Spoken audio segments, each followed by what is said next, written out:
Praise God. No, maraming salamat. At naririto kayong lahat. Alam nyo, pinapanood namin kanina doon sa telepono, sa video, yung itsura ninyo. Alam niyo bang umabot na kayo hanggang doon sa may LRT? Opo, ganun na po kadami yung tao dito. At every week, padami po ng padami ang mga tao. Dali lang, ibababa ko lang itong aking telepono. Wala kasi akong videographer, kaya ako lang. Naglakad ako kanina mula doon, sa dulo, paparating dito. Nagulat ako sa dami po ng tao, sa totoo lang. It's amazing na ako po ay naririto ngayon sa Liwasang Bonifacio. Marami pa po sanang dadating dito. Kanina pinag-uusapan, pati yung bus ni Governor Chavit Singson na dapat dadalo dito para magdala ng pagkain, ay hinuli daw po dito sa may Quiapo.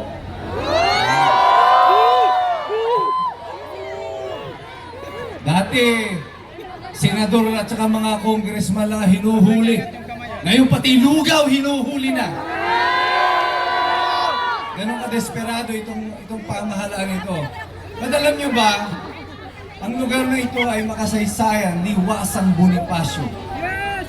Noong 1896, mayroon pong isang revolusyon na idiniklara ang ating mga katipunero.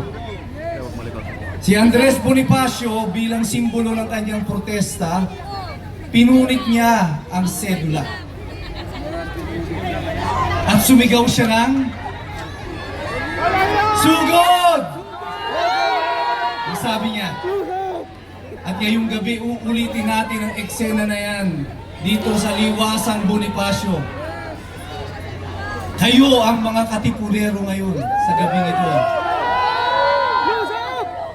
Tayo ang susugod para sa demokrasya. Kaya nyo ba yon? O sige, testing lang ha. Sa aking hudyat, pagtaas ko ng aking kamay, sabay-sabay tayong sisigaw ng sugod. Ready? 1, 2, 3! Malakas, pero kailangan pag sumigaw kayo ng sugod, yung talagang feel na feel nyo. Yan, tubig daw ang sigaw doon. Pag sumigaw tayong lahat ng sugod, kailangan yung pakiramdam nyo, yung mga misis natin dito, di ba? Pag nahuli nyo yung mister ninyo, na may chat doon sa cellphone, di ba? Hi! Diba? Dapat ganun. Parang nakita nyo yung kapitbahay ninyo na 3 taon na yung inutang sa inyo. Nagtago, tapos nasa lubong nyo sa kanto. Sugod! Kaya ba natin gawin yan? Muli, sa aking hudyat. 1, 2, 3! BBM! Pakinggan mo ang tinig ng Liwasang Bonifacio. Damdamin ng mga Pilipinong nagpupuyos sa galit sa iyong ginawa sa kanilang dating presidente. Dinala mo sa Hague, sa isang kulungan sa malayong bansa dahil sa ayaw niyong manatili siya dito sa aming lupa. At ngayong gabi, pakinggan niyo ang sigaw ng sambayanang Pilipino. Sabay-sabay, sumisigaw! Malacanang, makinig ka!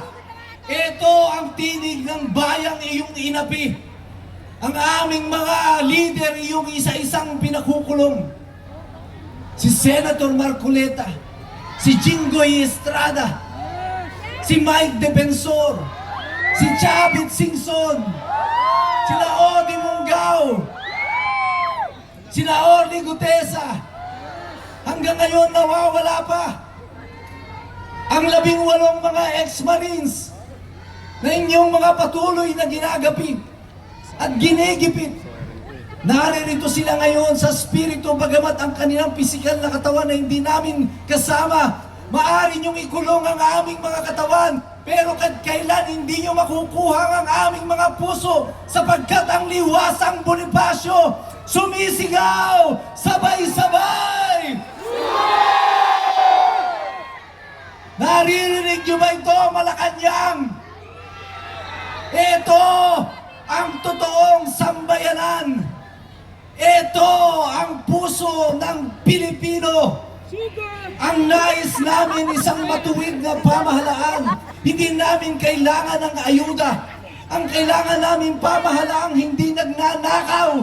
Ito ang deserve naming mga mamamayan. Hindi namin kailangan ng AIX. Hindi kailangan niyang tupad. Hindi namin kailangan ang 8 kilong bigas na ninakaw ninyo, yung 2 kilo. Na dating 10, naging 8.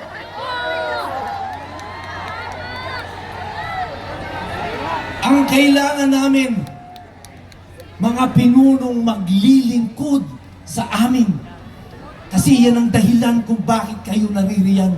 Pinagkatiwala namin sa inyo ang kapangyarihan upang gamitin sa aming kapakanan, hindi para inyong abusuhin. At ngayon sa gabing ito, binabawi ng Pilipino ang kapangyarihang ipinahiram sa inyo.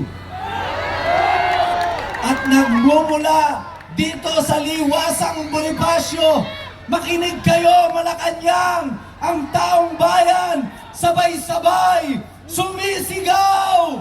Sunog! Sunog! Sunog!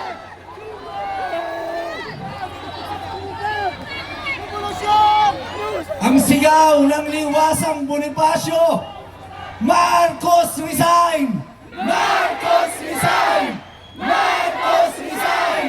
Marcos resign! Marcos resign! Marcos resign! At gabi-gabi, yan ang madidinig ninyo sa inyong mga tainga.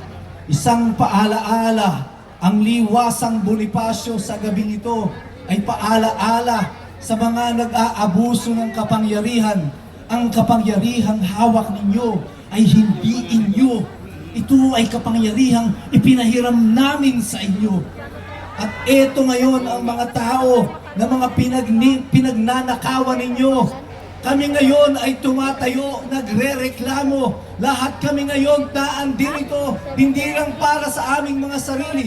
Ako ay naririto hindi para sa sarili ko. Wala po akong personal na magiging kapakinabangan dito. Higit sa lahat ako'y naririto bilang isang ama.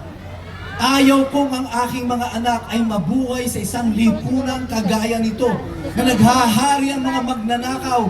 Wala tayong pagkakataon sa disenteng buhay. Yung mga adik naglipa na sa kung saan, pati mga rider natin biktima ng pangtitrip lang. Ayaw ko ng buhay na ganito para sa aking mga anak. Mayaman ang Pilipinas. Napakayaman ng Pilipinas. Pero yung kayamanan natin, ninanakaw ng iilan. At ginagawa tayong mga aba at mga pulubi. At ginagawa tayong mga walang kwentang mga tao. At sinasabi lang sa atin, eto lang ang sa inyo. Isang supot na bigas. Eto ang sa inyo. 2,000 piso bayad sa boto nyo, 1,000 piso. Pero ang Pilipino, tayo ay mga marangal na mga tao. Kaya sila Andres Bonifacio nung tumindig dito sa liwasan, walang baril, walang armas, mga magsasaka, mga mangingisda, mga ordinaryong mamamayan. Pero ang meron sila ay tapang at lakas ng loob. At ito ang bitbit ninyong lahat sa kasalukuyan. Ito ang meron tayo. Ang tanging kalayaan na magsalita at magpahayag at gusto pa nilang agawin sa atin.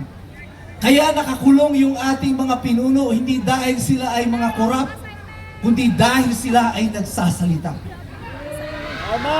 Kaya tayong lahat nagsasabi sa inyo, dyan sa Malacanang, pakinggan ninyo ang tinig ng liwasan.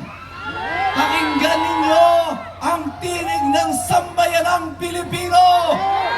Sabay-sabay, sumisigaw!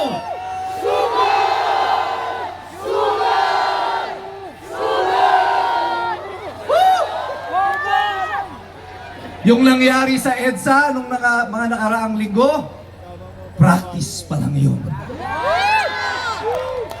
Etong ginagawa sa Liwasang Bonifacio, may suot na kaming gloves. Pag hindi pa kayo tumino, knockout na ang aabutin ninyo sa amin. Merong bantang nagaganap sa ating bansa sa kasalukuyan.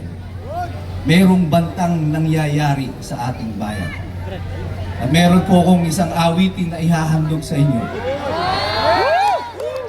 na makaka-relate tayong lahat. This is an original song composed by Butch Charbet, pero ginawa ko po siyang rap song. So, and we're gonna do it now.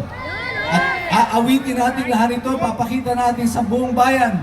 Alam natin kung sino ang banta sa bayan na ito.